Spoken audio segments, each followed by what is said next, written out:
Se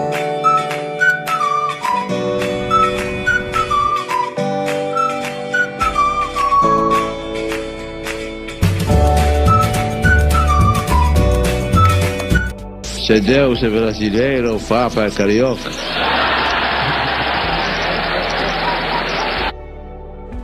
Oi pessoal, meu nome é Márcia, sou professora na Rede Municipal de Ensino e vou trabalhar com vocês nessas videoaulas promovidas pela Secretaria de Educação aqui do município, videoaulas de religião.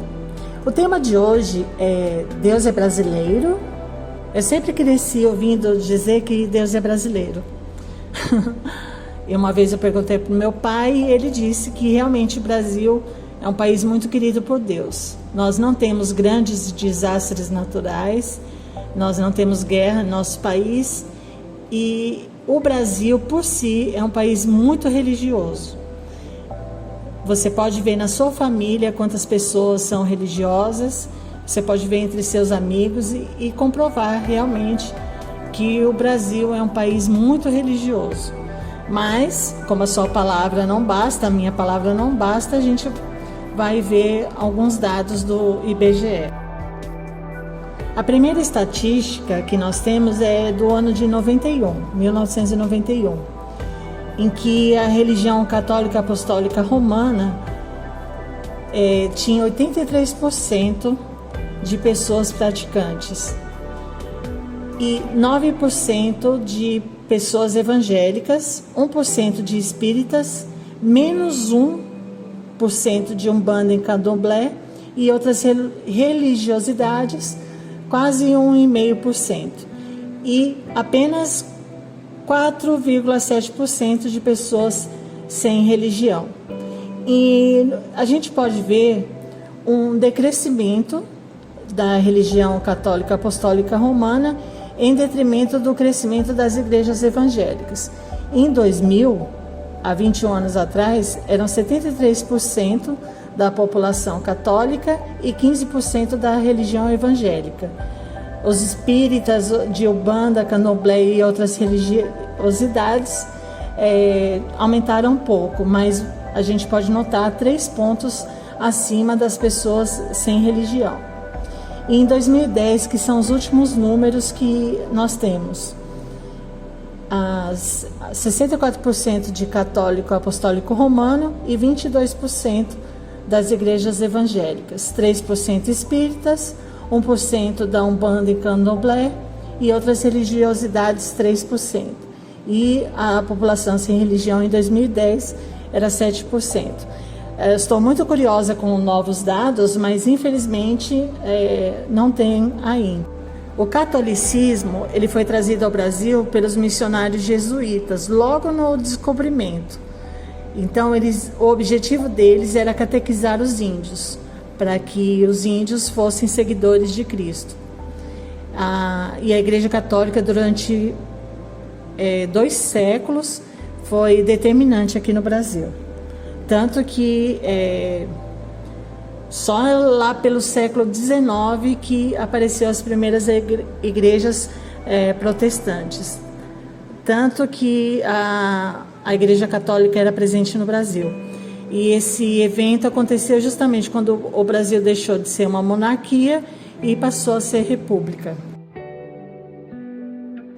Em 1889, o Estado brasileiro se separou da Igreja Católica. E já na Constituição de 1891, declarou a liberdade de culto para todas as religiões. Então, aqui no Brasil, há uma grande diversidade de religiões e igrejas. Os evangélicos, que são chamados de protestantes, foram as primeiras outras religiões que vieram para o Brasil. E a Congregação Cristã foi fundada em 1910 e em 1911 a Assembleia de Deus. A curiosidade é que a Assembleia de Deus foi criada em Belém do Pará. E depois dessas igrejas vieram inúmeras outras, como a Universal, do Reino de Deus, o Evangelho Quadrangular, Deus é Amor e assim por diante. Eu acho importantíssimo lembrar que antes da chegada dos portugueses, as nações indígenas sempre possuíram suas próprias crenças e rituais religiosos. E Entre as tribos havia muita diferença entre um ritual e outro, mas um aspecto era bem parecido, que era o culto às forças da natureza e aos espíritos dos antepassados. Os deuses e espíritos eram homenageados com rituais, cerimônias e festas. Então é muito importante lembrar que essa religião de matriz indígena era bem presente no Brasil antes da chegada dos portugueses e tende a se manter firme entre as tribos ainda existentes. Outra parte importante da construção da religião brasileira veio juntamente com os escravizados africanos, porque eles trouxeram consigo várias crenças e religiões, e aos poucos eles foram incorporando ao cotidiano no Brasil. As principais religiões, que são afro-brasileiras, que têm influência da África e do Brasil, são o candomblé e a umbanda, que são praticadas em todos os estados brasileiros. O candomblé, ele veio juntamente com os escravizados vindos da África Ocidental. E os portugueses não gostavam desses cultos, porque eles achavam que ficava um pouco diferente do que eles criam e eles proibiam. Então, para evitar essa repressão, os escravos passaram a associar os orixás, que são as entidades divinas deles, a santos católicos. E daí acabou se gerando o sincretismo religioso que é típico no Brasil.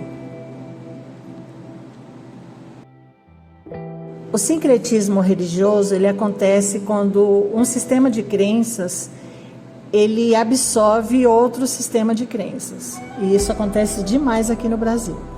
Talvez o seu professor ou sua professora passe um texto detalhando a criação de mais igrejas ou as datas mais importantes, enfim.